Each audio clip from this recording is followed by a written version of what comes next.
A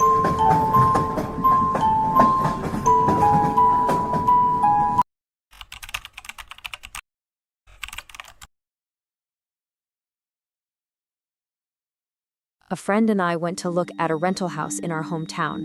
I drove us there, and the first thing I noticed was how big the driveway was, and that there was a laundromat to the right with a huge parking lot.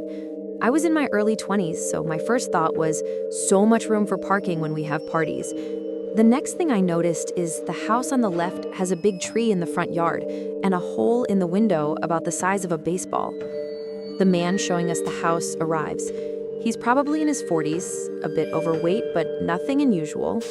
We meet him on the back deck and enter through the kitchen. I notice random things.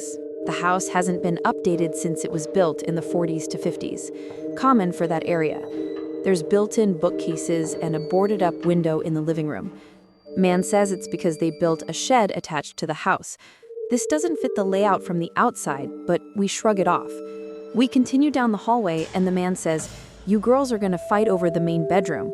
It has a huge walk-in closet, and I know how girls are with clothes." We laugh as we walk into the room. Points out the closet, which is just a dark doorframe opening. The light is off in the bedroom, and there's old curtains over the windows. So hazy sunlight is filtering in, but it's overall dark, and the closet is pitch black. He tells us we should check out the closet, as it goes all the way back a few feet. At this point, the red flags are too much to miss. My friend is standing behind me at an angle that I can't see her face, but I can feel the tension radiating off of her and her voice in my head screaming that we need to leave. But every fiber in my being is telling me to play it cool to survive. I smile and say something like, "I don't have a lot of clothes." He tries again. My friend makes an excuse this time. He tries a third time, and I change the subject to something else about the house. We keep trying to change the subject to get out of the room, and he keeps stalling to bring it back up. That's the last memory we both have in the house. Then it was like I was watching myself from outside my body. I was in the driver's seat. We were at a red light a few miles away. My friend's mouth was moving, but I couldn't hear her. You know that pop noise when you come up from underwater? I heard that, and then I could hear my friends. We were in the middle of an entirely unrelated conversation. I look at the time on my dash, and it's significantly later. I see this in that I don't remember leaving the house. She doesn't either. It's super weird, but we chalk it up to being in survival mode because we knew something bad would happen if we went in that closet. Creepy, but it doesn't end there. A few weeks later, we're going to meet friends at a bar. We're driving down the road the house was on, and both notice it's not there, like the entire house was gone, with no possibility of it ever having existed. There's maybe 6 to 8 feet between the house that was at the left of it and the laundromat parking lot. It's not possible that both the house and a wide driveway fit in that space. Couldn't have been demolished as the grass was already needing to be cut. I have no idea where we went that day, what was in the closet, or how we got out alive.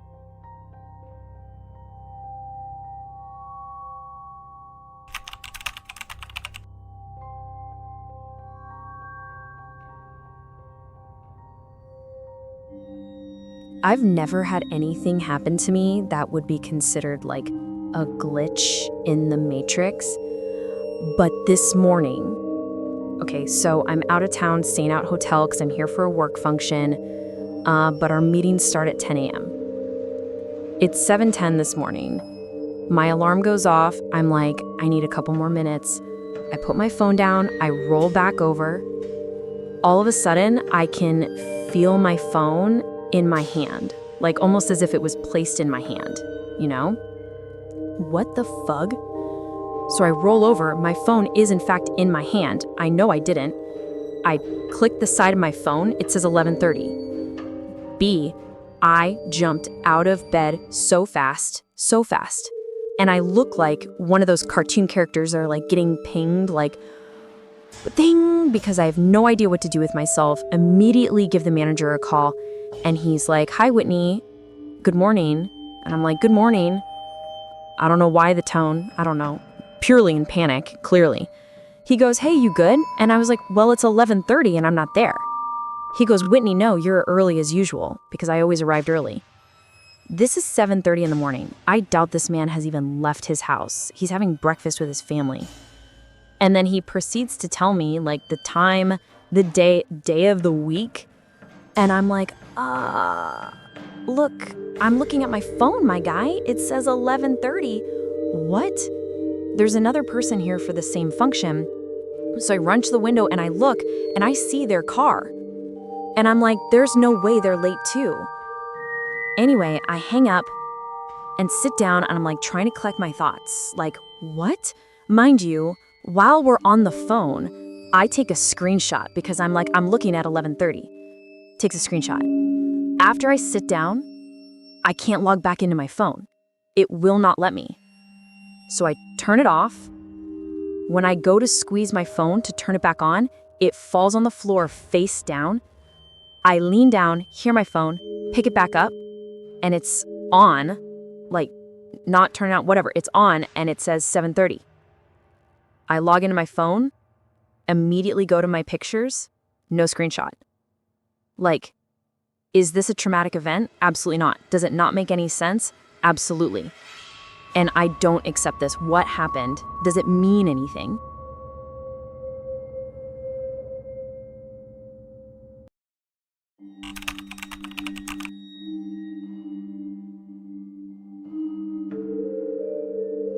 Today, I have a story of my own to share. I moved to Stuttgart, Germany in 2019 to be close to my family and have lived with my parents since I moved to Germany. But I recently moved into my own apartment and I was still in the middle of the move and getting used to the place in town. My apartment is on a raised ground floor, essentially the first floor. 2 weeks ago, my brother, who lives close by, had visited my parents and said that he would come by to drop off some food my mom had made me. He rang me to say that he was waiting downstairs by the entrance to the building. Since he had to be somewhere, he asked me to go downstairs to get it. So I grabbed my keys, but not my phone, went downstairs, but he wasn't there. I looked around for a minute, but I couldn't find him. Since I couldn't find him, I decided to go up and grab my phone to ask him where he was. But this is where it gets weird. Even though we have an elevator, I decided to take the stairs because I figured it would be quicker since it's only one floor and about 10 steps. But I was in a rush. I go up, walk to my apartment door, or I thought it was, to open it and notice that my elderly neighbor's fake flower decorations in the hall is gone. I found it odd that I hadn't noticed it on my way out. Then I'm trying to put my key in and it wouldn't fit. I didn't understand, and then I looked down and noticed my welcome mat isn't mine. I am beyond confused, and my hands started to shake from the adrenaline starting to pump. I took a moment and looked around. Everything looked similar, but it wasn't. I took a breath and started to consider I could be on the wrong floor. Even though on the other side, I'm thinking no way I could have gotten on any other floor. Slowly, I walked back to the front of the building where the elevator and stairs are, and I look out the window and I'm somehow on the third floor. I was so shocked and kind of didn't know what to do for a moment. And how did I even get there? I had so much adrenaline pumping, but my brother was still waiting. So I called the elevator, pressed the correct floor, and went into my apartment, grabbed my phone, and went down to meet my brother. So I have no clue how I climbed 3 flights of stairs instead of 1. No memory of it. It was the most surreal experience ever. I think it was a glitch in the Matrix. What do you think it could be?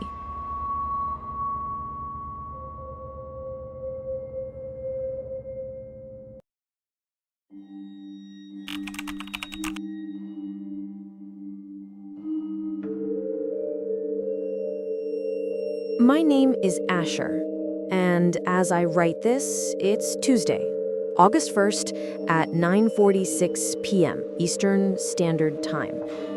This is an important detail to note later.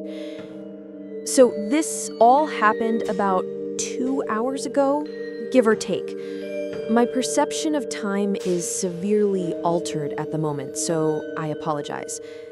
I'm honestly not sure if this is even going to make sense to anyone, but I wanted to write it all down while it's fresh. I was in the car with my mom, and we are on our way home from grabbing some dinner. We took the usual route home, a scenic back road that leads to our small town from the city. Like any back road is all twists and turns and trees as far as the eye can see. I remember that we were discussing current world topics: Canada, fires, global warming, that jazz. And all of a sudden, I smell this smell. I'm not exactly sure how to describe it, but it was like this gas smell. Not like a car, but more like an oh shit, things go boom boom gas smell. From that point on, everything felt light, airy, and muffled. Almost felt like it wasn't reality, like I was having a dream. I remember looking at my phone, and the date said August 2nd. I even had a conversation with my mom saying, "It's August already? I thought it was the 31st." And she responded, "Yesterday was August 1st. Even the sky looked artificial." I'm not sure how to explain it, but I sent myself into a panic attack so badly that I got hives. I called my dad, and he's saying the whole thing is a panic attack. And I had to keep reiterating to him the prior event that caused it. He started calming me down a bit with grounding techniques. Then I remembered, oh, it's August. Your birthday is in less than a week. My dad's birthday's on the 8th. Then my dad said, nope, it's a week away, exactly. And I looked at my phone and it said August 1st again, when it had said the 2nd minutes ago. I freaked out, ran inside to talk to my mom, and now she can't remember that entire "it's the 2nd" conversation at all. And I'm freaking out.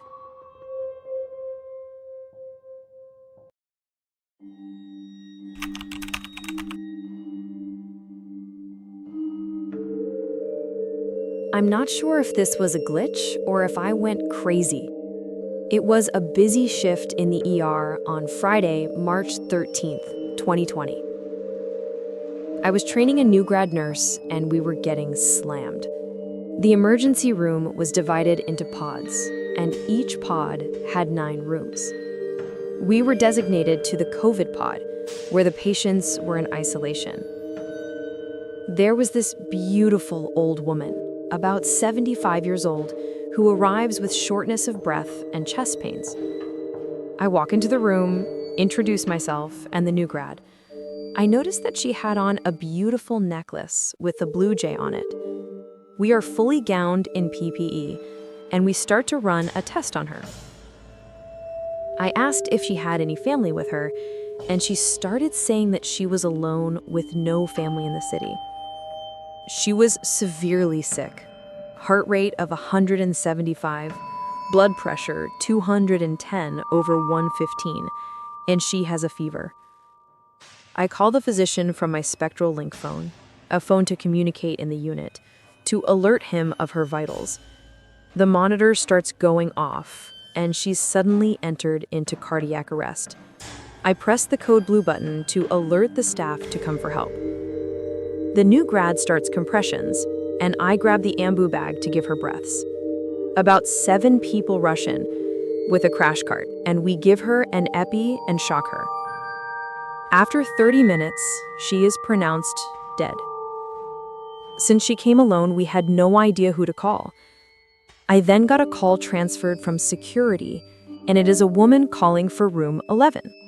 That is the patient that we just pronounced deceased. She stated how she was on her way and wanted to see her.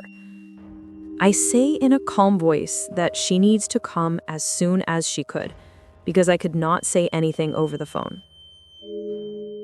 When she arrived, I noticed that she had on this same blue jay necklace on. As I start to say, "I'm sorry for your loss," before we enter the room, I turn, and the patient is there, sitting up, talking. What? I'm baffled. I look at the new grad and say, "Didn't we just pronounce her dead?" The new grad is pale and shakes her head yes. I walk up to the charge nurse and explain, I just charted that room 11 was deceased. And she looks at me and tells me that the patient has been fine.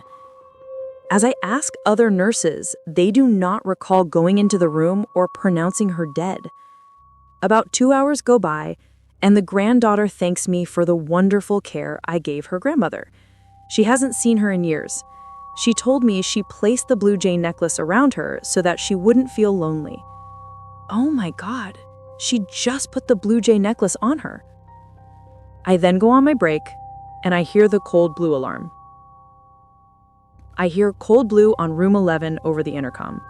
I jump up and run into the room, and there she was again, pronounced deceased. Again, I proceeded to call her granddaughter to tell her to come in, and she says, I already know. I had a dream about her passing away, and I wasn't there. I flew in from California because I haven't seen her in 9 years. I'm grateful that I came on time. We hang up, and I start to prepare her for the hospital morgue. And the grad looks at me and says, "This is déjà vu." I shrug my shoulders and said, maybe she needed to say goodbye to her granddaughter. Since that day, I'm confused on how this happened. Maybe it was a glitch, or maybe I went insane. But at least she was able to say goodbye.